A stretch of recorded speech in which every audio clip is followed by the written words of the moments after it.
Hər vaxtınız xeyirli olsun. Hamınızı salamlayıram. Bugün yenə atamla bağlı bir olmuş hadisəni danışacağım. Atam 1956-cı ildə 7 illik ayrılıqdan sonra kəndə qayıdır. 7 illik ayrılıq niyə deyirəm? 1949-cu ildə Laçın şəhər orta məktəbini bitirib Azərbaycan Sənaye Universitetinə, AZI adlanan universitetə daxil olur. 2 yıl orada okuyur. Oradan sonra xaric olunur. Babama göre babam siyasi demek siyasi cəhətdən 37-ci ildə həbs olunduğuna göre məktəbdə bunu bilirlər və babamı xaric edirlər AZI-dən. Sonra atam bu dəfə yəni tərcümə halında babam haqqında məlumatı vermədən daxil olur Tbilisi Hərbi Artilleriya Məktəbinə və gelir Tbilisi'də oxuyur.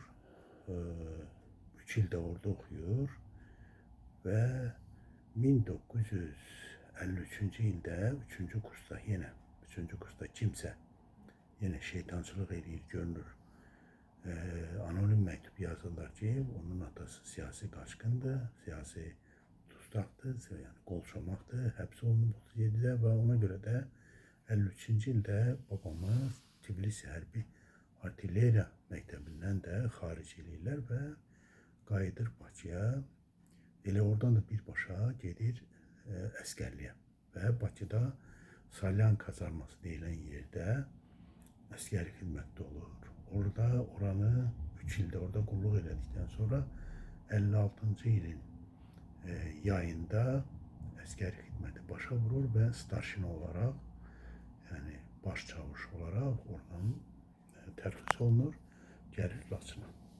Laçına gələn təzə illər, hələ subay vaxtıdır. Oradan buradan qohumlar istəyənlər gəlirlər, görüşürlər. Çünki 7 ildir görməyiblər adamı. Adam yenə bir gün yuxarı kəndlərdə atamın nənəm tərəfdən qohumlarından biri, atamın anasının qohumlarından biri gəlir. Elə atam yaşında. Ama atam eşitmişmiş ki, bu adam oğurluqla məşğuldur. Laçının yuxarı kəndlərindən biri. Neyse gəlirlər, otururlar, söhbət edəndə atam buna deyir ki, xalaoğlu, biz qohumuq, sən də Seyid oğlusan, sənin atan Seyiddir, yaxşı Seyiddir.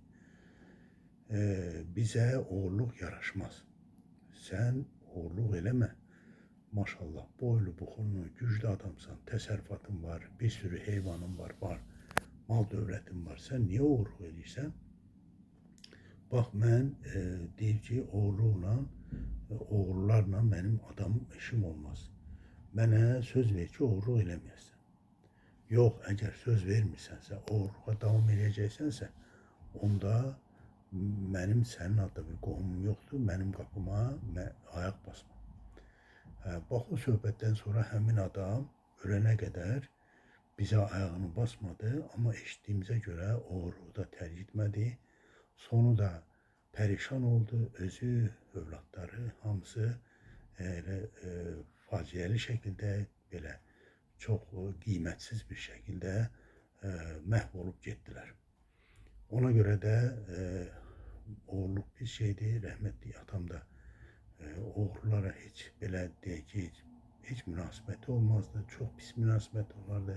Yəni onlara belə salam belə verməzdi. Bax belə, bu atamla bağlı xırda bir epizodu danışdım sizə. Allah Teala atama rəhmət eləsin, yaxşı adamlara, xeyir əməl sahibi insanlara rəhmət eləsin. İnşallah görüşərik. Allah'a emanet olun.